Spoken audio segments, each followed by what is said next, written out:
இப்போ நெறைய பேருக்கு இந்த வீடு வாங்குறத தாண்டி எல்லாருக்கும் ஒரு கனவுன்னு ஒண்ணு இருக்கணும்னா, அது வந்து ஒரு இப்போ கரண்ட்டா வந்து பங்களா வாங்கணும்.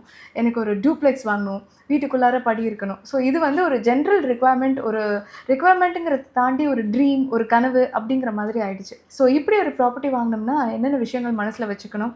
இல்ல மினிமம் ரேஞ்சில ஒரு பங்களா, இல்ல ஒரு டூப்ளெக்ஸா இருக்கட்டும், இன்வெஸ்ட் பண்ணணும் அப்படின்னா, என்னென்ன விஷயங்கள் இம்பார்ட்டன்ட்? சென்னை மாதிரி இருக்கிற பெருநகரங்கள் தான் நம்ம ஃப்ளாட்ஸ்க்கு எல்லாம் மாறிட்டு இருக்கு. இப்போ நீங்கள் சென்னையை தாண்டி வெளியே செங்கல்பட்டு போயிட்டீங்கனாலே பிளாட் சைஸ் தெரியாது. 1 கிரவுண்டு 2 கிரவுண்டுலாம் தெரியாது. அங்கெல்லாம் சென்ட் தான் பேசுங்க. இப்போ மதுரை எடுத்துக்கிட்டிங்கன்னா ஃப்ளாட்ஸே மேக்ஸிமம் கிடையாது. 90% ஃப்ளாட் கிடையாது, இண்டிபெண்டன்ஸ் தான். ஏன்னா அங்கே இருக்கிற மக்கள் என்னென்னா, எங்களுக்கு ஒரு எலி வலைனாலும் தனி வலை, ஒரு தனி வீடாக்கணும், அதுக்கு காம்பவுண்ட் வால் போட்டு நாங்கள் எங்களுக்கு தனி கரண்ட்டு லைட்டு, மற்றவங்களுக்கும் எங்களுக்கும் எந்த சம்மந்தம் இல்லாமல் நாங்கள் தனி வீடாக இருக்கணும் அப்படின்னு சென்னைக்கு அப்புறம் இருக்கிற கோயம்புத்தூர் ஆகட்டும், சேலம், மதுரை, திருச்சி, திருநெல்வேலி இது எல்லாமே அப்படி தான் இருக்குது. சென்னை மாதிரி இருக்க நகரங்கள் தான் ஃப்ளாட்ஸ் அதிகமாக இருக்குது. இந்த ஃப்ளாட்ஸு ஏன்னா நம்ம வந்து காஸ்ட்டு, ஒரு லேண்டோட காஸ்ட் வந்து அதிகமாக இருக்குது இன்றைக்கி. அதை தாண்டி உங்களுக்கு வந்து எல்லாமே வந்து சிட்டிக்குள்ளேயே தான் டெவலப் ஆகிட்டுருக்கு. ஒரு மால் போனோம் அப்படின்னா சிட்டிக்குள்ளே தான் இருக்குது. காலேஜ் நல்ல காலேஜ்னால் சிட்டிக்குள்ளே தான் இருக்குது. தேட்டர்ஸ் இந்த மாதிரி இருக்குன்னா எல்லாமே சிட்டிக்குள்ளேயே இருக்கனால மக்கள் சிட்டிக்குள்ளேயே தான் இருக்க விரும்புகிறாங்க. ஏன்னா நீங்கள் இப்போ சென்னை தாண்டி நீங்கள் போனீங்கன்னா 40-50 கிலோமீட்டர் ட்ராவல் பண்ணி இங்கே வந்து ஒர்க் பண்ணிட்டு போகணும். பசங்க வந்து படிச்சுட்டு போகணும். இந்த மாதிரி இருக்கிறதுனால அவங்க வந்து இந்த ஃப்ளாட் சிஸ்டத்துலேயே இருக்காங்க. இதில் வந்து வெளியே வரணும் அப்படின்னா எல்லாத்துக்கும் ஒரு கனவு வந்து தனி வீடு வாங்கணும்னு இருக்குது. அதுக்கு காரணம் ப்ரைஸ் தான். ஆனால் இன்றைக்கி வந்து நீங்கள் சென்னையை கொஞ்சம் தள்ளி போயிட்டீங்கன்னா, ஒரு 20-30 கிலோமீட்டர்ஸ் எடுத்து தள்ளி போயிட்டிங்கன்னா உங்களுக்கு வந்து அஃபோர்டபுள் ப்ரைஸ்லேயே, கம்மி ப்ரைஸ்லேயே நிறையா. இப்போ எங்ககிட்டே பார்த்தீங்கனாலே நாங்கள் வந்து திருமுல்லைவாயில், ஆவடி, அப்புறம் வந்து பூந்தமல்லி, மாங்காடு, திருவேற்காடு இந்த சைட்லாம் பார்த்தீங்கன்னா லேண்ட் காஸ்ட் கொஞ்சம் கம்மியாக இருக்கும். ஸோ அங்கே வந்து ஒரு அரை கிரவுண்டில் ஒரு டூப்ளெக்ஸ் பங்களா, செமி இண்டிபெண்டன்ட் பங்களா இது மாதிரி பண்ணிங்கனாலே ஒரு 70-80 லேக்ஸில் தனி வீடு, நல்ல வீடு கிடைக்கும். ஸோ இதனால தான் மக்கள் வந்து அந்த தனி வீடோட மோகம் வந்து அதிகரிச்சுக்கிட்டே இருக்குது. ஸோ அவங்களுக்கு ஒன்லி வந்து தூரமாக இருக்கே அப்படின்னு தான். இன்றைக்கி அது வந்து மக்கள்கிட்ட மாறிக்கிட்டு வருது. ஏன்னா உங்களுக்கு வந்து இன்றைக்கி பஸ் போக்குவரத்து எல்லா இடத்துக்கும் இருக்குது, மெட்ரோ இருக்குது, லோக்கல் ட்ரெயின்ஸ் நிறைய வருது. ஸோ அவங்க வந்து ஒரு 1/2 hour, இப்போ நீங்கள் வந்து வடபழனியிலேருந்து நீங்கள் மவுண்ட் ரோடு போகணும்னா ஒரு 45 மினிட்ஸ் ஆகுது. ஆனால் அதே இது வந்து திருவள்ளூர்லேருந்து சென்ட்ரலுக்கு 45 மினிட்ஸில் ட்ரெயினில் வந்துடுறாங்க. ஸோ அந்த மாதிரி இருக்கிறதுனால சரி நம்ம அவுட்டரில் போகலாம், அவுட்டரில் வீடு கட்டலாம், ஒரு 1/4 கிரவுண்டு வாங்கலாம், ஒரு 1/2 கிரவுண்டு வாங்கலாம். இந்த மாதிரிலாம் நிறைய மக்கள் வந்து தனி வீடை நோக்கி, செமி இண்டிபெண்டன்ட் நோக்கி, இண்டிபெண்டன்ட் பங்களா, டியூப்ளெக்ஸ் பங்களா இதை நோக்கி போயிட்டுருக்காங்க. இதில் இன்னொன்று என்னென்னா, உங்களுக்கு ஒரு ஃப்ளாட்டு வாங்குறது வந்து டிப்ரிசியேஷன் தான் என்றைக்குமே. நம்ம ஒரு பட்ஜெட்டில் போட்டு இன்றைக்கி ஒரு ஃப்ளாட் வாங்குகிறோம், 20 இயர்ஸ் கழிச்சு பார்த்தீங்கன்னா ஒன்று அதே ப்ரைஸில் இருக்கும், இல்லைனா அதோட கொஞ்சம் கூட இருக்கும். அது வந்து நீங்கள் லோன், ஹோம் லோனு, இன்ட்ரெஸ்ட்டு இதெல்லாம் பார்த்தீங்கன்னா உங்களுக்கு வந்து கண்டிப்பாக டிப்ரிசியேஷன் தான். ஆனால் அதே இண்டிபெண்டன்ட் ஹவுஸில் அப்படி கிடையாது. நீங்கள் வந்து ஒரு அரை கிரவுண்டில் 1500 ஸ்கொயர் ஃபீட்டில் ஒரு தனி வீடு கட்டுறீங்க, ஒரு 70 லட்ச ரூபாய்க்கு வாங்குறீங்க அப்படின்னா அந்த லேண்ட் காஸ்ட் இன்க்ரீஸ் ஆக ஒரு 10 இயர்ஸ் கழிச்சு பார்த்தீங்கன்னா அப்படி ட்ரிபிள் ஆயிரும். ஸோ அது வந்து அவங்களுக்கு வந்து ஒரு பெரிய இன்வெஸ்ட்மெண்ட்டாக இருக்கும். அவங்களுக்கு மனசுக்குள்ளேயே வந்து நம்ம வந்து ஒரு ஃப்ளாட் வாங்காமல் ஒரு இண்டிபெண்டன்ட் ஹவுஸ் வாங்கணும் அப்படி ஒரு திருப்தி ரொம்ப இருக்கும். ஸோ அதனால தான் மக்கள்கிட்ட வந்து என்றைக்குமே இண்டிபெண்டன்ட் ஹவுஸ்க்குள்ள ஒரு மவுஸ் வந்து என்றைக்குமே குறையாது. நீங்கள் இப்படி சொல்லும்போது எனக்கு மனசுக்குள்ளார இன்னொரு கொஸ்டின் என்ன அப்படின்னா, இப்போ ஜென்ரலாக எல்லாரும் இந்த அப்பார்ட்மெண்ட்ஸ் அண்ட் தனி வீடு பற்றி பேசுகிறோம். ஸோ அப்பார்ட்மெண்ட்ஸை தாண்டி ஜஸ்ட் பார்த்தீங்கன்னா 4 வீடு வச்சு ஒரு தனி இண்டிவிஜுவல் ப்ராப்பர்ட்டின்னு சொல்லலாம். கீழே 2 வீடு இருக்கும், நடுவில் படி இருக்கும், மாடியில் 2 வீடு இருக்கும். ஸோ இந்த ப்ராப்பர்ட்டிக்கும் அப்பார்ட்மெண்ட்டுக்கும் உள்ள டிஃப்ரென்சஸ் இல்லை, என்ன வேரியேஷன்ஸ், அவ்வளோ பெரிய டிப்ரிசியேஷன் அந்த மாதிரிலாம் இல்லாமல் இருக்கிறதுக்கு சான்சஸ் இருக்கா இப்படி இருக்கும்போது? இல்லை, ஆக்சுவலி வந்து உங்களுக்கு நீங்கள் இண்டிபெண்டன்ட் பங்களானா இண்டிபெண்டண்டாக இருக்கணும். அதில் வந்து செமி இண்டிபெண்டன்ட் வரும். நீங்கள் ஒரு அரை கிரவுண்ட் எடுத்திங்கன்னா 2 வீடு இருக்கும், ஆனால் வால் வந்து காமன் வாலாக இருக்கும், 2க்கும் விதத்துக்கும் காமன் வாலாக இருக்கும். அது செமி இண்டிபெண்டன்ட் ஹவுஸ். ஸோ அதை மக்கள் ஏற்றுப்பாங்க. ஆனால் நீங்கள் 1க்கு மேற்பட்டு 2, 3, 4 போயிட்டீங்கனாலே அது ஃப்ளாட்டில் தான் வரும். 4 வீடு, 5 வீடு, 6 வீடு வரும்போதெல்லாம் அதெல்லாம் ஃப்ளாட்டில் தான் வரும். So independent house, semi independent house, independent duplex villa இதுதான் வந்து இண்டிபெண்டன்ட்டில் வரும். மற்ற எல்லாமே இதுக்கு மேலே போகிறது எல்லாமே வந்து நம்பர் ஆஃப் வீடுகள் அதிகமாக என்னாகும், அது ஃப்ளாட்ஸில் தான் வரும். ஒரு கிரவுண்டில் 6 வீடு கட்டினாலும் அது ஃப்ளாட்ஸ் தான், 4 வீடு கட்டினாலும் ஃப்ளாட்ஸ் தான். ஸோ மக்கள் வந்து அதில் தெளிவாக இருக்காங்க. எனக்கு வந்து இண்டிபெண்டன்ட் ஹவுஸ் வேணுமா, செமி இண்டிபெண்டன்ட் வேணுமா, அப்படி தான் பார்ப்பாங்க. இப்போ மேக்ஸிமம் வந்து இண்டிபெண்டன்ட் ஹவுஸை தான் விரும்புவாங்க தவிர செமி இண்டிபெண்டன்ட் ஹவுஸை விரும்ப மாட்டாங்க. ஏன்னா செமி இண்டிபெண்டன்ட் ஹவுஸ் விரும்பிட்டாங்க அப்படின்னா அவங்க ஃப்ளாட்டுக்கு போயிடுவாங்க. ஏன்னா அவங்களுக்கு காமன் வால் வேண்டாம், எனக்கு தனி காம்பவுண்ட் வால், தனி வீடு, தனி ஈபி, தனி மோட்டர், எனக்கு தண்ணி வேணும், சம்பு எனக்கு தனியாக வேணும். ஸோ இந்த பேஸ் பண்ணி தான் அவங்க வந்து இன்வெஸ்ட்மெண்ட் பண்ணுவாங்க. அவங்க திங்க் பண்ணுறது, பிளான் பண்ணுறது அதை திங்க் பண்ணுவாங்க. ஓகே, ஒரு கஸ்டமர் பாயிண்ட் ஆஃப் வியூவில் இருந்துட்டு ஒரு க்ளீனான எக்ஸ்ப்ளனேஷன் கொடுத்தீங்க. ஸோ இதை தாண்டி as a constructor point of view, construction பண்ணும்போது அப்பார்ட்மெண்ட்ஸ், தனி வீடு ஒரு பங்களா இதில் எது பெரிய ரொம்ப சேலஞ்சிங்காக இருக்கும், இல்லை என்னென்ன சேலஞ்சஸ் நீங்கள் ஜென்ரலாக ஃபேஸ் பண்ணியிருக்கீங்க? இல்லை இப்போ வந்து வில்லாஸ் பண்ணும்போது சரி, இல்லை செமி இண்டிபெண்டன்ட் பண்ணும்போது சரி, இல்லை வந்து பங்களாஸ் பண்ணும்போது சரி, பங்களாஸ் பண்ணும்போது நம்ம என்னன்னா கிளைண்ட்டோடைய சாய்ஸ் தான் நம்ம கொடுப்போம். அவங்க சாய்ஸ் என்னவோ ஃபஸ்ட்டே நம்ம பிளான் பண்ணிடுவோம். அதுக்கேற்ற மாதிரி தான் நம்ம கன்ஸ்ட்ரக்ஷன் பண்ணி கொடுப்போம். இந்த செமி இண்டிபெண்டன்ட் வில்லா மாடல் வர்றது எல்லாமே எங்களோட பிளானிங். நாங்கள் இது தான் பண்ணுவோம், இப்படி தான் இவ்வளோ ஸ்கொயர் ஃபீட் லேண்டு, இவ்வளோ ஸ்கொயர் ஃபீட் லேண்டில் கிரவுண்ட் ஃப்ளோர் லெவலில் இருக்கும், ஃபஸ்ட் ஃப்ளோர் லெவலில் இருக்கும், இவ்வளோ கார் பார்க்கிங், இப்படி தான் கொடுப்போம். ஸோ மேக்ஸிமம் வந்து அவங்க அக்செப்ட் பண்ணிப்பாங்க. இல்லை சில கஸ்டமர் தான் ஃபஸ்ட்டே சேஞ்சஸ் பண்ணிடுவாங்க. இந்த சேஞ்சஸ் பண்ணிட்டாங்கன்னா அவங்களுக்கு ஏற்ற மாதிரி நாங்கள் பண்ணி கொடுப்போம். இதில் வந்து வில்லாஸ் பண்ணுறதுல எந்த வித சேலஞ்ச் எங்களுக்கு இல்லை. ஆனால் பங்களா பண்ணும்போது அதில் நிறைய சேலஞ்சஸ் இருக்குது. ஏன்னா நம்ம ஒரு பிளான் பண்ணும்போது ஒரு ரேட் ஃபிக்ஸ் பண்ணி ஒன்று பண்ணிகிட்டு இருப்போம். இதே இது நீங்கள் பில்டிங் பண்ணும்போது என்ன ஆகுனா, எங்களுக்கு 5 ஃபீட் விண்டோ வேணும், எங்களுக்கு 7 ஃபீட் விண்டோ வேணும், அப்புறம் டாய்லெட் இங்கே மாற்றி போடுங்க, எங்களுக்கு பூஜை ரூம் இங்கே வேணும், இப்படி ஆல்ட்ரேஷன்ஸ் நிறைய வரும். ஸோ ஆல்ட்ரேஷன்ஸ் நிறையா வரும்போது என்ன ஆகுனா, காஸ்ட் ஆஃப் கன்ஸ்ட்ரக்ஷன் காஸ்ட் வந்து அதிகமாகிட்டே இருக்கும். இப்போ ஒரு 2000 ரூபாய் நம்ம ஸ்டார்ட் பண்ணுறோம் அப்படின்னா, இந்த மாதிரி ஆல்ட்ரேஷன்ஸு இந்த மாதிரி நிறைய சேஞ்சஸ் வரும்போது 2000 ரூபாய் வைக்கிறது 3000 ரூபாய் ஆயிரும். ஸோ ஆட்டோமேட்டிக்காக என்ன ஆயிரும், அவங்க பட்ஜெட் வந்து இப்போ 1 கோடி ரூபா பட்ஜெட் போடுறாங்கன்னா 2 கோடி ரூபா வந்து நிற்கும். அவங்க கஸ்டமர்ஸ்க்கு அது வந்து சேலஞ்சாக இருக்கும். ஸோ அதனால தான் நாங்கள் என்ன பண்ணுவோம், நீங்கள் ஃபஸ்ட்டே பிளான் பண்ணும்போது என்ன மாதிரி பிளான் பண்ண போகிறீங்க. நம்ம வந்து ஒரு வேலை செய்கிறதுக்கு முன்னாடி 1000 தடவை யோசிச்சிடலாம். ஆனால் அதை ஆரம்பித்த பிறகு ஒரு தடவை யோசிக்கக்கூடாது. இதே தான் எலிவேஷன்ஸ், இதுதான் இன்னர், இப்படி தான் இன்டீரியர், இப்படி தான் இருக்கும் அப்படின்னு பிளான் பண்ணிவிட்டு எல்லாத்தையும் ஃபஸ்ட்டே உட்காந்து நம்ம பண்ணிட்டோம்னா, இப்போ நம்ம வந்து யூபிவிசியில் பண்ண போகிறோமா, இல்லை டீ குட்டில் பண்ண போகிறோமா, வெஸ்டர்ன் கிளாஸ் வேணுமா, இண்டியன் வேணுமா, ஸோ இந்த மாதிரி ஃபுல்லாகவே இன்டீரியர் எந்த மாதிரி வேணும், கடப்பா வச்சு வெறும் டோர்ஸ் மட்டும் போதுமா, இல்லை ஃபுல் கபோர்ட்ஸ் வேணுமா, ஃபுல் வார்ட்ரோப்ஸ் வேணுமா, இந்த மாதிரி ஃபஸ்ட்டே பிளான் பண்ணி ஒவ்வொன்றும் நம்ம திங்க் பண்ணி உட்காந்து பேசி பிளானில் சேஞ்ச் பண்ணி எடுத்து அதுக்கு டைம் எடுக்கிறது வந்து ரொம்ப நல்ல விஷயம். நீங்கள் வந்து ஸ்டார்ட் பண்ணி நம்ம அதை ஒரு 6 மாதத்தை முடிக்கிற வேலையை 1 வருஷம் கொண்டு போகிறதுக்கு, நீங்கள் வேலை ஸ்டார்ட் பண்ணுறதுக்கு முன்னாடி அதுக்கு 3 மாதம் எடுத்து உட்காந்து பிளானில் சேஞ்ச் பண்ணி டிஸ்கஸ் பண்ணி. ஏன்னா நான் ஃபஸ்ட்டு சொன்ன மாதிரி தான், வீடுன்னு சொல்கிறது கனவு. அந்த கனவு வந்து கோயிலுக்கு ஈக்குவலாக வீடை நம்ம கருதுறோம். அப்படி பண்ணும்போது குடும்பத்தோடு உட்காந்து பிள்ளைகளுக்கு எந்த மாதிரி வேணும், அம்மா அப்பாவுக்கு என்ன மாதிரி வேணும், நம்மளுடைய லிவிங் எப்படி இருக்கணும், கிச்சன் எப்படி இருக்கணும், ஃபஸ்ட்டே பிளான் பண்ணிட்டோம்னா காஸ்ட் ரெடக்ஷன் பண்ணிடலாம். ரெண்டாவது வந்து டைம் பீரியடு ரொம்ப சேவ் ஆகும். ஸோ இதை பேஸ் பண்ணி தான் பங்களாஸ் தான் அதிகமாக வந்து ரிஸ்க் அதிகமாக இருக்குது பண்ணுறது. ஓகே, ஏன்னா இன்க்ரீஸ் டைம் இருக்குது, காஸ்ட் வைஸும் வந்து இன்க்ரீஸ் ஆகும். ஸோ நீங்கள் இந்த பங்களாஸ் பற்றி சொல்லும்போது ஒரு இன்ட்ரெஸ்டிங் பங்களா எக்ஸ்பீரியன்ஸஸ் பற்றி நீங்கள் சொன்னீங்கன்னா ரொம்ப நல்லாயிருக்கும். இப்போது நாங்கள் ஈசிஆரில் ஒரு பங்களா பண்ணோம். ஆக்சுவலி வந்து அது வந்து 2 கிரவுண்டு பிளாட்டு, 2 கிரவுண்ட் ஈசிஆரில் நீலாங்கரை தாண்டி பண்ணோம். 2 கிரவுண்ட்னா ஸ்கொயர் ஃபீட்டில் சொல்லலாம் 4800 ஸ்கொயர் ஃபீட்டு லேண்ட் ஏரியா. அதில் வந்து அவங்க வந்து ஒரு 7000 ஸ்கொயர் ஃபீட்டு பில்டப் பண்ணாங்க. ஒரு பெரிய பங்களா தான் பண்ணாங்க. அது பார்த்தீங்கன்னா அவங்களுக்கு வந்து அவங்க ஃபஸ்ட்டே சொல்லிட்டாங்க, இந்த மாதிரி எங்களுக்கு வேணும் அப்படின்னு சொல்லிட்டாங்க. நானும் பிளான் போட்டு ஃபஸ்ட்டு கொடுத்த உடனே ஃபஸ்ட்டு என்னாச்சு, கஸ்டமர் தான் வந்து என்கிட்ட பேசினார். ஸோ அவருக்கு என்னென்ன சொன்னாரோ அவருடைய ஃபுல்ஃபில் பண்ணி ஒரு பிளான் கொடுத்துட்டேன். சரி, அதுக்கப்புறம் அவங்க மிஸ்ஸஸ் சொன்னாங்க, அவங்க ஒன்று சொன்னாங்க. ஸோ இப்படி ஒன்றா மாறி அந்த பிளான் போச்சு. அதுக்கப்புறம் என்ன கன்ஸ்ட்ரக்ஷன் ஸ்டார்ட் பண்ணிகிட்டு இருக்கும்போது எங்களுக்கு வந்து என்ன சொன்னாங்க, எங்களுக்கு 2 கார் பார்க்கிங் வேணும்னா, கவர்டு கார் பார்க்கிங் 2 வேணும்னா, அப்புறம் என்ன பண்ணால் 3 வேணும் அப்படின்னாங்க. ஸோ அப்போது என்ன ஆகும், இப்போ ஒரு வால் போட்டிருக்கோம், 2 கார் பார்க்கிங் தான் நாங்கள் மெஷர்மெண்ட் பண்ணி அந்த இடத்த விட்டுருப்போம். இப்போ 3வது கார் பார்க்கிங் வேணும் அப்படின்னா அந்த வாலை வந்து டெமாலிஷ் பண்ண வேண்டியது இருக்கும். ஸோ இது பண்ணோம். அதுக்கப்புறம் அவங்க ஸ்விம்மிங் பூல் வந்து என்ன பண்ணணுன்னாங்க, டெரஸில் வேணும்னாங்க. அப்புறம் டெரஸில் வேணாம், பாதி ஒரு 50% கன்ஸ்ட்ரக்ஷன் போயிட்டுருக்கும்போது டெரஸில் வேண்டாம், எங்களுக்கு வந்து ஃப்ளோர்லேயே வேணும், இந்த சைடில் நீங்கள் கார்டன் வச்சுருக்கீங்களா, கார்டனை எடுத்துகிட்டு அங்கே வந்து ஸ்விம்மிங் பூல் பண்ணி கொடுங்க அப்படின்னாங்க. அதே மாதிரி பார்த்திங்கன்னா ஹால் வந்து ஃபஸ்ட்டு நாங்கள் பிளான் பண்ணது வந்து hall come dining open kitchen பண்ணோம். அது என்ன ஆயிடுச்சு, ஃபஸ்ட்டு வந்து நான் சொல்லும்போது அவங்க சொல்லும்போது இம்ப்ரெஸ் ஆகிட்டாங்க.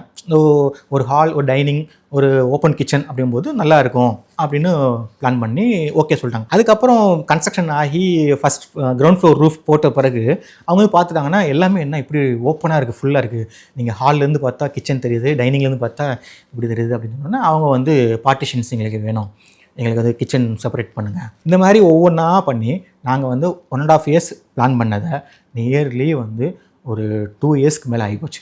பட்ஜெட்டும் பார்த்திங்கன்னா ஒரு 30% ஹைக் ஆகிடுச்சு, அதிகமாகிடுச்சு. அவங்க வந்து பட்ஜெட் பற்றி எந்த பிரச்சனையும் இல்லை, ஆனால் ஒரு கிளைண்ட் அக்செப்ட் பண்ணிப்பாங்க, இன்னொரு கிளைண்ட் அக்செப்ட் பண்ண மாட்டாங்க. ஸோ இந்த மாதிரி நாங்கள் வந்து நிறைய ஸ்ட்ரகிள் பண்ணி நிறைய சேஞ்சஸ் பண்ணி பங்களா வந்து அந்த பங்களா. ஸோ ஒரு ப்ராப்பர்ட்டி ஒரு கன்ஸ்ட்ரக்ஷன் நம்ம ஒரு ப்ராஜெக்ட் எடுத்துக்கும் போது அதில் சேஞ்சஸ் தான் நமக்கு ப்ரைஸ் இன்க்ரீஸ்க்கும் காரணம், டிலேக்கும் காரணம் அப்படின்னு கூட சொல்லலாம்.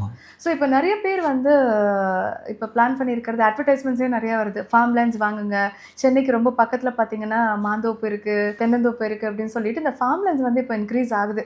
உங்களுக்கு வந்து ரொம்ப பிஸியான லைஃப் ஸ்டைலில் இருந்து இந்த மாதிரி ஃபார்ம் லேண்ட் வாங்கிட்டீங்கன்னா ஒரு வீக்கெண்ட் கேட்வே மாதிரி கூட நீங்கள் போயிட்டு வரலாம் அப்படிங்கிற மாதிரி. ஸோ இப்போது மக்கள் ஃபார்ம் லேண்ட்ஸ் வாங்குறத எவ்வளோ ஆர்வம் பார்க்குறாங்க.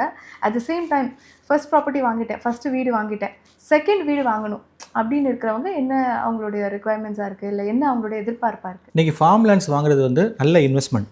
நீங்கள் வந்து ஒரு நம்ம சென்னைக்கு கிட்ட இருக்கிற ஒரு பிளாட் வாங்குறதுக்கு பதில் நீங்கள் ஃபார்ம் லேண்ட்ஸ் வாங்கினீங்கன்னா கண்டிப்பாக 10-20 இயர்ஸ்க்கு அப்புறம் நல்ல அப்ரிஷியேஷன் இருக்கும். டபுள் த ரேட்டு இல்லை ட்ரிபிள் ஆகிறதுக்கு சான்சஸ் அதிகமாக இருக்கும். அது நம்ம எந்த மாதிரி இடத்துல நம்ம வந்து இன்வெஸ்ட் பண்ண போகிறோம் அப்படின்ட்டு நம்ம பார்த்து பண்ணணும். ஃபார்ம் லேண்ட் பொறுத்த வரைக்கும் இப்போ ஃபார்ம் லேண்டுனா உங்களுக்கு வந்து மரங்கள், இப்போ மாமரம், கொய்யா மரம், தென்னை மரம் இருக்கிற ஏரியா தான் ஃபார்ம் லேண்டும் கிடையாது. நீங்கள் வந்து இப்போது ஸ்ரீபெரும்புதூர் மாதிரி இருக்கிற ஏரியாவில் ஃபார்ம் லேண்டு வந்து எந்த ஃபார்மே இருக்காது. ஆனால் வந்து ஃபார்ம் லேண்ட் சொல்லி லேஅவுட்டாக 4 கிரவுண்டாக பிளாட் போட்டு பிரிப்பாங்க. இப்போ நீங்கள் திண்டிவனம், மதுராந்தகம் அந்த ஏரியாலாம் போனீங்கன்னா ஃபார்ம் லேண்ட் இருக்கும். ஸோ நம்ம வந்து அது வந்து பக்கா ஃபார்மாக இருக்கணும், இல்லை வந்து ஃபார்ம் இல்லாமல் ட்ரை லேண்டாக இல்லை வந்து இருந்தால் ஓப்பன் லேண்டாக இருந்தாலும் பிரச்சனை இல்லை. ஆனால் வந்து இன்வெஸ்ட் பண்ணுறது நல்ல விஷயம். அது ஃபார்ம் லேண்டில் இன்வெஸ்ட் பண்ணுறது நல்ல விஷயம். அதுக்கப்புறம் வந்து பார்த்திங்கன்னா இந்த ஃபார்ம் லேண்டை எப்படி மெயின்டைன் பண்ண போகிறோம் அது ரொம்ப முக்கியம். ஏன்னா அவங்க வந்து ஒரு 80 ஏக்கர்ஸ் 100 ஏக்கர்ஸ் இந்த மாதிரி எடுத்துகிட்டு சேல்ஸ் பண்ணுற வரைக்கும் வந்து நல்லா டெவலப் பண்ணி வச்சுட்டு பண்ணிடுவாங்க. அதுக்கப்புறம் வந்து எதுவும் பண்ண மாட்டாங்க. ஆனால் இவங்க வந்து பையர்ஸ் என்ன பண்ணணும், அதை எடுத்து அதை ஃபென்சிங் பண்ணி அவங்க வச்சுருந்தாலும் அதை மெயின்டைன் பண்ணணும். செடியை மெயின்டைன் பண்ணணும், மரங்களை மெயின்டைன் பண்ணணும். இல்லாட்டி நம்ம எக்ஸ்ட்ராவை வச்சு அதை மெயின்டைன் பண்ணால் அது மூலிமா உங்களுக்கு ரிட்டர்ன்ஸும் வரும், இன்கம் வரும். அப்புறம் வந்து வீக்கெண்டில் போய் நம்ம குடும்பத்தோடு போய் அங்கே உட்காந்து நம்ம வந்து என்ஜாய் பண்ணிட்டு வரலாம். ஒரு பிளாட் இருக்குது அது சொல்லாமல் என்கிட்ட ஒரு ஃபார்ம் இருக்குது அப்படின்னு நம்ம ஒரு பெருமையாக சொல்லிக்கிறதோ இல்லை அதோடைய நம்ம வந்து ஃபீல் பண்ணலாம், நல்லா ஃபீல் பண்ணலாம். இப்போ இந்த மாதிரி ஃபார்ம் லேண்ட் வாங்குறது என்றைக்குமே வந்து ஒரு நல்ல விஷயம் தான். அதே சமயம் இப்போ நீங்கள் சொல்லும்போது கொஞ்சம் நல்லா இருந்தது. ஒரு பிளாட் நான் வச்சுருக்கேன் அப்படின்னு சொல்கிறதுக்கும் நான் ஒரு ஃபார்ம் வச்சுருக்கேன்னு சொல்கிறதுக்கும் 5 பிளாட் என்கிட்ட இருக்குது 4 பிளாட் இருக்குது சொல்லும்போது அதோட ஒரு மேஜர் ஒரு பெருமைக்குரிய விஷயம் தாண்டி ரொம்ப ஒரு பவர்ஃபுல்லாக சொல்கிற மாதிரி என்கிட்ட ஒரு ஃபார்ம் இருக்குது அப்படின்னு சொல்கிற மாதிரியான விஷயம். ஸோ இதை தாண்டி இப்போ இந்த செகண்ட் இன்வெஸ்ட்மெண்ட், அதாவது நான் ஒரு வீடு வச்சுருக்கேன், இப்போ எனக்கு இன்னொரு வீடு வேணும் அப்படின்னு இருக்கிறவங்க என்ன மாதிரி எதிர்பார்க்குறாங்க? ஸோ சின்னதாக வச்சுட்டு பெரிய வீடாக வேணும்னு எதிர்பார்க்குறாங்களா, இல்லை இப்போ எனக்கு இருக்கிற வீடை விட சின்னதாக ஒரு இன்வெஸ்ட்மெண்ட் வேணும்னு எதிர்பார்க்குறாங்களா? பரவாயில்ல, மக்களுடைய எக்ஸ்பெக்டேஷன் இதில் என்னவா இருக்குது? செகண்ட் கண்டிப்பாக வந்து உங்களுக்கு வந்து செகண்ட் வீடு, செகண்ட் பிளாட்டு இது வந்து இன்றைக்கி மோகம் அதிகமாக இருக்குது. ஃபார் எக்ஸாம்பிள் சொல்ல போனீங்கன்னா இன்றைக்கி ஒரு பைக் இருக்கிற இடத்துல 2 பைக் இருக்குது, ஒரு காருக்கு இல்லை 2 கார் இருக்குது. ஸோ அது அப்படியே வந்து என்ன பண்ணுறது, இன்வெஸ்ட்மெண்ட் லேண்ட்லேயும் சரி பில்டிங்லேயும் சொல்லி அதிகமாகிடும். இப்போ வந்து ஒருத்தர் வந்து மேரேஜ் ஆகி முடித்த உடனே ஒரு ஃப்ளாட் வாங்குறாரு, இல்லை ஒரு வீடு வாங்குறாங்க. நமக்கு இருக்கிறதுக்கு ஒரு சொந்த வீடு வேணும்னு சொல்லி ஒரு ஃப்ளாட் வாங்குறாங்க. ஸோ அது வந்து ஒரு 10 இயர்ஸ் அவங்க இருக்காங்க. ஸோ அவங்களுடைய இன்கம் அதிகமாகுது, இல்லை வந்து அவங்க பூர்வீக சொத்துக்கள் வந்து சேல்ஸ் பண்ணுறாங்க, அவங்களுக்கு ஒரு ஷேர் வருது. ஸோ இந்த மாதிரி இருக்கும்போது அவங்க வந்து அதை இன்வெஸ்ட் பண்ணணும் அப்படின்னு இருக்கும்போது தான் அவங்க வந்து செகண்டுக்கு போகிறாங்க. யாரும் லோன் வாங்கியோ இல்லை கோல்டை வச்சோ இது செகண்டு வாங்குறது கிடையாது. ஸோ அவங்களுக்கு வந்து இன்கம் ஒன்று வந்து ஹஸ்பண்ட் ஒய்ஃப் சேர்ந்து சம்பாதிப்பாங்க, அவங்களுக்கு ஒரு இன்க்ரிமெண்ட்டு, சேலரியில் ஹைக் வந்திருக்கும், இல்லைனா ஒரு ப்ராப்பர்ட்டி சேல்ஸ் பண்ணுவாங்க, அவங்க வாங்கி வச்சது சேல்ஸ் பண்ணுவாங்க, தூரமாக வாங்கி வச்சுருப்பாங்க, 10,000 வாங்கியிருப்பாங்க, அது 10 லட்ச ரூபாய்க்கு சேல்ஸ் ஆகிருக்கலாம், இல்லை வந்து அவங்க அப்பா அம்மா இடத்த வந்து விற்றுருப்பாங்க, இவங்களுக்கு ஒரு ஷேர் வந்திருக்கும். இப்படி வரும்போது அவங்க வந்து என்ன பண்ணுறாங்கன்னா செகண்ட் பிளாட்டு, செகண்டு கன்ஸ்ட்ரக்ஷன் வீடுக்கு போகிறாங்க. அப்படி போகும்போது அவங்க என்ன பண்ணுறாங்கன்னா ஒரு ஃப்ளாட்டில் இருக்கிறவங்க அவங்களுடைய ஆசைகள் என்ன ஆகும், கண்டிப்பாக ஒரு இண்டிபெண்டன்ட் வில்லாஸ் தான் வரும். ஒரு கிரவுண்டு வச்சுருக்கவங்க வந்து நீங்கள் சொன்ன மாதிரி ஃபார்ம் லேண்ட்ஸ்க்கு போகிறதுக்கு சான்சஸ் அதிகமாக இருக்குது. இண்டஸ்ட்ரியல் லேண்டு வாங்குறதுக்கு அதிகமான சான்சஸ் அதிகமாக இருக்குது. ஏன்னா ஒரு இண்டஸ்ட்ரி டெவலப் ஆகிட்டு இருக்குன்னா அங்கே போய் நம்ம வந்து ஒரு 50 சென்ட் 1 ஏக்கர் வாங்கி போடலாம், கமர்ஷியல் லேண்டு வாங்கி போடலாம், கமர்ஷியல் பில்டிங் வாங்கலாம் அப்படின்னு ஒரு சாய்ஸஸ் அதிகமாக இருக்குது. மக்களுடைய எண்ணங்களும் அது மாதிரி மாறிக்கிட்டு தான் இருக்குது. ஸோ செகண்டு வாங்கும்போது அவங்க என்ன மனசில் வச்சுக்கணும் அப்படின்னா, இப்போ நம்மக்கிட்ட ஒரு கிரவுண்டு இருக்குன்னா அவங்க அடுத்து வாங்க போகிறது வந்து அது 4 கிரவுண்டா 6 கிரவுண்டு ஆகிற மாதிரி தான் வாங்கணும். இல்லைனா ஒரு ஏக்கர் 2 ஏக்கர் வாங்கி அதை இன்வெஸ்ட் பண்ணி அதை வந்து ஒரு 2 இயர்ஸ் கழிச்சு அப்ரூவல் போட்டு அதை பிளாட்டாக கன்வெர்ட் பண்ணி அவங்க வந்து ஒரு ஃபென்சிங் பண்ணி பத்திரமா வச்சுட்டாங்கன்னா நாளைக்கு இதை வந்து ஒரு பிஸ்னஸாகவே பண்ணலாம். ஒரு 5 வருஷம் கழிச்சு ஒரு ஏக்கர் லேண்டு வாங்கியிருக்காங்க, அது ஒரு ஏக்கரில் வந்து உங்களுக்கு 18 கிரவுண்ட் வரும். ஆஃப்டர் அப்ரூவல் போனீங்கன்னா உங்களுக்கு 11 கிரவுண்ட்ஸ் வரும். அப்படி பார்த்தீங்கன்னா ஒரு 15-20 பிளாட்ஸ் வந்து அரை கிரவுண்டு, கால் கிரவுண்டு, முக்கால் கிரவுண்டு, ஒரு கிரவுண்டாக போட்டு பிளாட்டாக பிரிச்சுக்கலாம். இன்றைக்கி வந்து ஒரு ஏக்கர் வந்து ஒரு 50 லட்ச ரூபா, 1 கோடி ரூபாய்க்கு இன்வெஸ்ட் பண்ணியிருக்காங்க அப்படின்னா ஒரு 10 இயர்ஸ் கழிச்சு அது பார்த்தீங்கன்னா ஒரு கிரவுண்டே வந்து 20 lakhs மேலே போயிட்டுருக்கும். அப்போது ஒரு 11 கிரவுண்டு என்ன ரேட் ஆச்சு பாருங்க. ஸோ இந்த மாதிரி அவங்க இன்வெஸ்ட்மெண்ட்டை வந்து மாற்றலாம். ஒரு இடத்துலேருந்து இன்னொரு இடத்துக்கு இன்வெஸ்ட் பண்ணும்போது அது வந்து இந்த மாதிரி ஒரு ஃபார்ம் லேண்டை வாங்கி லேஅவுட் பண்ணுறது, இல்லை வந்து தனி வீடு கட்டி பண்ணுறது, இல்லை ஒரு கிரவுண்டு வாங்கி அதை 6 வீடாக வாங்கி ரெண்டல் இன்கம் வர மாதிரி பண்ணுறது. ஸோ இந்த மாதிரி மக்கள்கிட்ட வந்து எண்ணங்கள் வந்து நிறைய ஆயிருக்கு. அது அவங்களும் நிறையா எங்கள்கிட்ட வந்துட்டு இருக்காங்க. இந்த மாதிரி கேட்குறாங்க, எங்களுக்கு வந்து கையில் வந்து 1 கோடி ரூபாய் இருக்குது, எங்களுக்கு இன்வெஸ்ட் பண்ணணும், எங்கே பண்ணணும் சொல்லுங்கள். நாங்கள் சொல்கிறோம், செங்கல்பட்டு ஏரியா, இந்த மாதிரி மதுராந்தகம், அப்புறம் திருத்தணி, திருவள்ளூர் சைடு, அரக்கோணம் சைடுலாம் நாங்கள் இந்த மாதிரி பண்ணுங்கள் சார், 1 ஏக்கர் வாங்க, நாங்களே பிளாட் போட்டு தரோம், நாங்களே அப்ரூவல் பண்ணி தரோம், நீங்கள் வச்சுக்கோங்க சொல்லி அதை வந்து ஒரு 10 இயர்ஸ் கழிச்சு இப்போது சேல்ஸ் பண்ணுற மக்களும் எங்கிட்ட இருக்காங்க. நான் அப்போ வாங்கி கொடுத்தது இன்றைக்கி பிளாட்டு போட்டு அவங்களுக்கு வந்து 1 கோடி இன்வெஸ்ட் பண்ணாங்கன்னா இன்றைக்கி அது வந்து 4 கோடி 5 கோடியாக நாங்கள் பிளாட்டாக போட்டு அதை அவங்களுக்கு ரிட்டர்ன் எடுத்து தரோம். ஸோ அந்த மாதிரி மக்கள் நிறையா இருக்காங்க. இதை கேட்கும் போதே ஒரு பிரம்மாண்டமான ப்ராஜெக்ட் அப்படிங்கிற மாதிரி மைண்டில் இருக்குது. இப்போ சென்னையில் இன்வெஸ்ட் பண்ணணும்னு நினைக்கிறவங்க, இப்போ அவுட்ஸ்கட்ஸ் தாண்டி இப்போ நீங்கள் சொல்கிற மாதிரி திருத்தணி அந்த சைட்லலாம் இன்வெஸ்ட் பண்ணால் காஸ்ட் வேரியேஷன்ஸ் என்ன மாதிரி இருக்கும்? காஸ்ட் வந்து கண்டிப்பாக வேரியேஷன் இருக்கும். என்னென்னா இப்போ நீங்கள் சென்னைக்குள்ளே எங்கேயுமே நம்ம பண்ண முடியாது.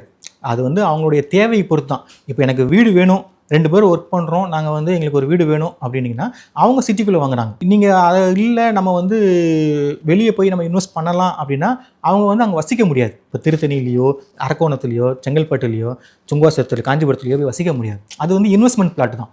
ஸோ அப்படி இருக்கிறவங்களுக்கு வந்து கண்டிப்பாக சிட்டி, சென்னையை ஒட்டி இருக்கிற ஏரியாங்களில் அவங்க வந்து ஒரு ஃப்ளாட்டை தான் அவங்க மூவ் பண்ணி ஆகணும், வாங்கி தான் ஆகணும். ஸோ அதுதான் அவங்க பர்ச்சேஸ் பண்ணுறாங்க. அது லோன் போயிட்டுருக்கும். இன்வெஸ்ட்மெண்ட் பண்ணும்போது நீங்கள் அவுட்ஸ்கட்டு தான் போகணும். கண்டிப்பாக காஸ்ட் டிஃப்ரென்ஸ் நல்லா தான் இருக்கும். இன்வெஸ்ட்மெண்ட் கம்மியாக இருக்கும். எப்போவுமே இன்வெஸ்ட்மெண்ட் கம்மியாக பண்ணி நம்ம அதில் பெரிய லாபம் பார்க்குறதால உங்களுக்கு இன்வெஸ்ட்மெண்ட்டே அதுக்கு தாரக மந்திரமே அதுதான் இல்லை. ஸோ அப்புறம் அவுட்ஸ்கட்டு போகும்போது கண்டிப்பாக இந்த ப்ரைஸ் வேரியேஷன்ஸ் கண்டிப்பாக இருக்கும். ஸோ இது அவுட்ஸ்கட்ஸ்னே சொல்லலாம். அவுட்ஸ்கட்ஸ்க்கு தாண்டி இன்னும் எக்ஸ்ட்ரா தூரமாக இருக்குன்னு தான் சொல்லலாம். திருத்தணி, அரக்கோணம் நீங்கள் சொல்கிற. ஆமாம், இன்னைக்கு வந்து உங்களுக்கு சென்னை எடுத்துகிட்டு, இப்போ நான் 2000 வரும்போது சென்னை எடுத்திங்கன்னா கிண்டி தான் இருந்துச்சு. கிண்டி தான் சென்னை. நாங்கள் ட்ரெயின்லேயோ பஸ்லேயோ வரும்போது நான் தூங்கி எந்திரிக்கும் போது கிண்டி தான் வந்திருக்கும். அப்போது பிராட்வே தான் பஸ் ஸ்டாண்டு. ஸோ அப்படி இருந்துச்சு. அதுக்கப்புறம் கொஞ்சம் என்ன ஆயிடுச்சு, தாம்பரம் ஆச்சு. இன்றைக்கி என்ன ஆயிடுச்சு, தாம்பரம் ஒரு 10 இயர்ஸ்க்கு முன்னாடி தாம்பரம் எப்படி இருந்துச்சோ நீங்கள் அந்த மாதிரி செங்கல்பட்டு ஆயிடுச்சு.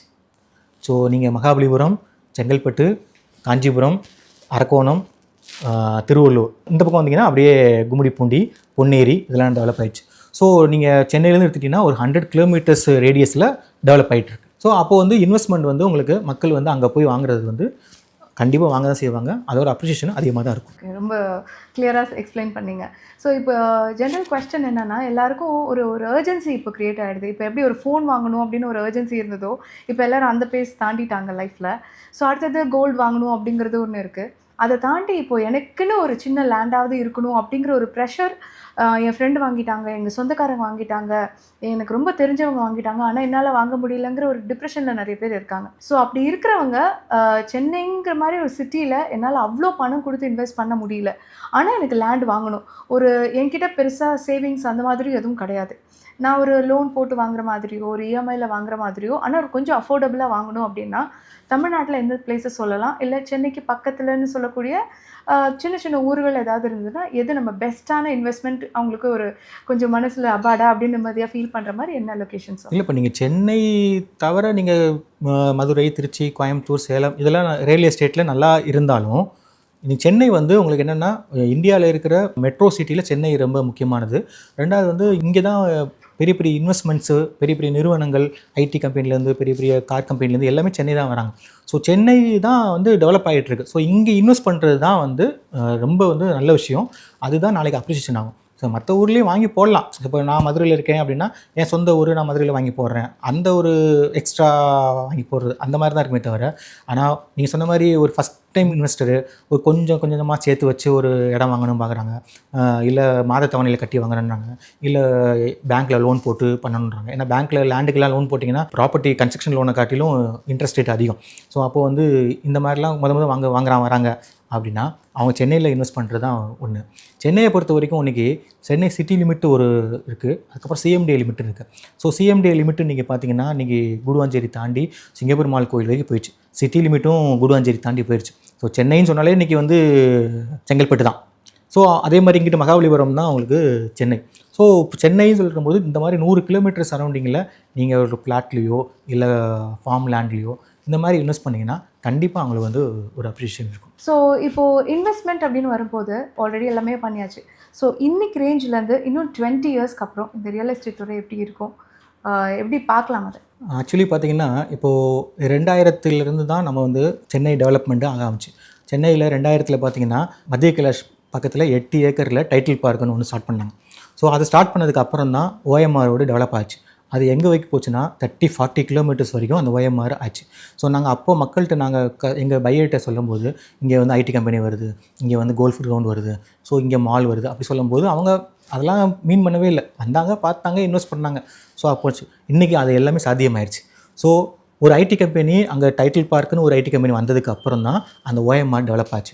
ஸோ எப்போவுமே ஒரு டெவலப்மெண்ட் எப்படி இருக்கும்னா, ஒரு ஐடி கம்பெனி வருதுன்னா 365 டேஸ் டிகிரியில் அது டெவலப் ஆகும், நான் ஏற்கனவே சொன்ன மாதிரி. ஆனால் நம்ம OMRோட பொறுத்த வரைக்கும் 360 டிகிரியில் வரல. ஏன்னா ஈஸ்ட் சைடு பார்த்தீங்கன்னா நம்மளுடைய வந்துருச்சு. ஸோ அதுக்கப்புறம் போக முடியாது. இந்த பின்னாடி எடுத்துட்டிங்கன்னா கிண்டி, வேளச்சேரி வந்துச்சு. இது ஃபுல்லாகவே residential area. So IT companies வர்றதுக்கு வாய்ப்பு இல்லை. இன்னொன்று FSI வந்து அவங்க கொடுக்க மாட்டாங்க. ரெண்டாவது இந்த பக்கம் ஏர்போர்ட் இருக்கிறதுனால உங்களுக்கு ஹை ரைஸ் பில்டிங் எதுவுமே வரல. ஸோ அது என்ன ஆயிடுச்சு, அந்த ஒரு ரோடோட முடிஞ்சு போச்சு. ஆனால் இப்போ வந்து அடுத்த 20 இயர்ஸ்க்கு என்ன இருக்க போகுது அப்படின்னா, சென்னையில் வந்து சிலிக்கான் வேலி அப்படின்னு ஒரு ஏரியா டெவலப் ஆகிட்டு இருக்கு. சிலிக்கான் வேலியில் நீங்கள் யூஎஸில் தான் பார்த்துருப்பீங்க. இங்கே சென்னையில் வந்து சிலிக்கான் வேலின்னு ஒரு ஏரியா வருது. அது எங்கன்னா கிண்டியில் ஸ்டார்ட் ஆகி பூந்தமல்லி வரைக்கும் இருக்குது. ஸோ கிண்டிலேருந்து மவுண்ட் பூந்தமல்லி ரோட்டில் பார்த்தீங்கன்னா அந்த ரோடு ஃபுல்லாகவே இன்றைக்கி ஃபுல்லாக ஐடி ஹப்பாக ஆகிட்டுருக்கு. ஆல்ரெடி வந்து ட்ரேட் சென்டருக்கு பக்கத்தில் 114 ஏக்கரில் உங்களுக்கு வந்து ஹைடெக் சிட்டி, ஃபின் சிட்டி அப்படின்னு ரெடி ஆயிடுச்சு. அதுக்கு கூடிய விரைவில் திறக்க போகிறாங்க. ஸோ அதுக்கப்புறம் வந்து பார்த்திங்கன்னா ஆல்ரெடி அங்கே வந்து ஆரம்பிச்சிட்டு இருக்குது. அதுக்கப்புறம் வந்து DLF இருக்குது, LNT கம்பெனிஸ் இருக்குது. இந்த மாதிரி நிறையா ஐடி கம்பெனிஸ் வந்துருச்சு. அது வந்தால் என்ன ஆகும் அப்படின்னா, உங்களுக்கு கிண்டியிலிருந்து பூந்தமல்லி, திருவள்ளூர் வரைக்கும் ஃபுல்லாக உங்களுக்கு வந்து டெவலப் ஆகிடும். ஸோ இங்கே வந்து இந்த 360 டிகிரி டெவலப் ஆகிறதுக்கு சான்சஸ் அதிகமாக இருக்குது. ஏன்னா பின்னாடி நீங்கள் அந்த ரோடை ஒட்டி இருக்கிற ஏரியா பார்த்தீங்கன்னா மணப்பாக்கம், கோலப்பாக்கம், மூலிவாக்கம், போரூர்லேருந்து அப்படி லெஃப்ட் எடுத்திங்கன்னா குன்றத்தூர், இந்த பக்கம் வந்தீங்கன்னா வலசரவாக்கம், விருகம்பாக்கம், வடபழனி, கோடம்பாக்கம், நுங்கம்பாக்கம் சிட்டிக்குள்ளே வந்துடலாம். ஸோ அப்படியே நீங்கள் பூந்தமல்லி ஹைவே. அதே மாதிரி பார்த்தீங்கன்னா மலையம்பாக்கத்தில் 2.0 டைட்டில் பார்க் 2.0 வருது. அப்புறம் வந்து பட்டாபிராமில் டைட்டில் பார்க் 3 வருது. ஸோ இந்த ஏரியா ஃபுல்லாக, அதாவது நம்ம போரூர்லேருந்து பூந்தமல்லி, கும்மிடிப்பூண்டி, பொன்னேரி, இந்த ஏரியா ஃபுல்லாக வருது. ரெண்டாவது முக்கியமானது வந்து என்னென்னா, நார்த் மெட்ராஸில் வந்து நாலேஜ் சிட்டின்னு சொல்லி 144 ஏக்கரில் அவங்க டெவலப் பண்ணிகிட்ருக்காங்க.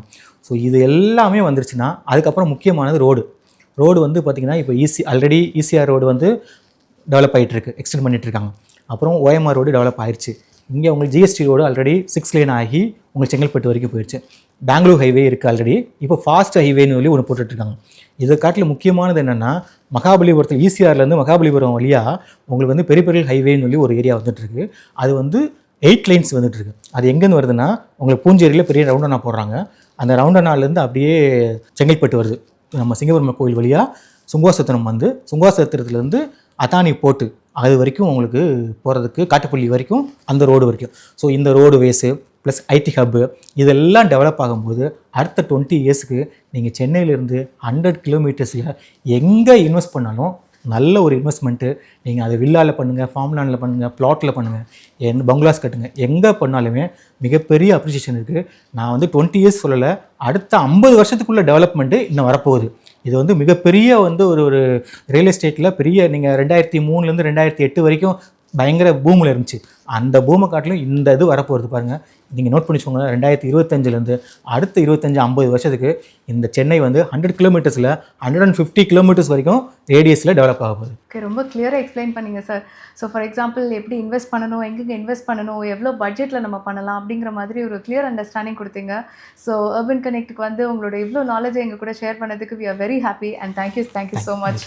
ஸோ இன்னும் நிறைய பேர் இந்த மாதிரி இந்த டிப்ஸ் எல்லாம் யூஸ் பண்ணி நிறைய ப்ராப்பர்ட்டிஸ் வாங்கணும், இன்வெஸ்ட் பண்ணணும், அது மூலமாக கோடீஸ்வரர் ஆகணும் அப்படிங்கிறது தான் எங்களோட ஒரே கோல். ஸோ இந்த மாதிரி நிறைய ரியல் எஸ்டேட் பற்றின விஷயங்கள் அண்ட் ப்ராப்பர்ட்டி இன்வெஸ்ட்மெண்ட்டில் என்னென்ன விஷயங்கள் பண்ணலாம் அப்படிங்கிறத பற்றி அடுத்தடுத்த எபிசோட்ஸில் பார்ப்போம். And stay tuned with urban connect.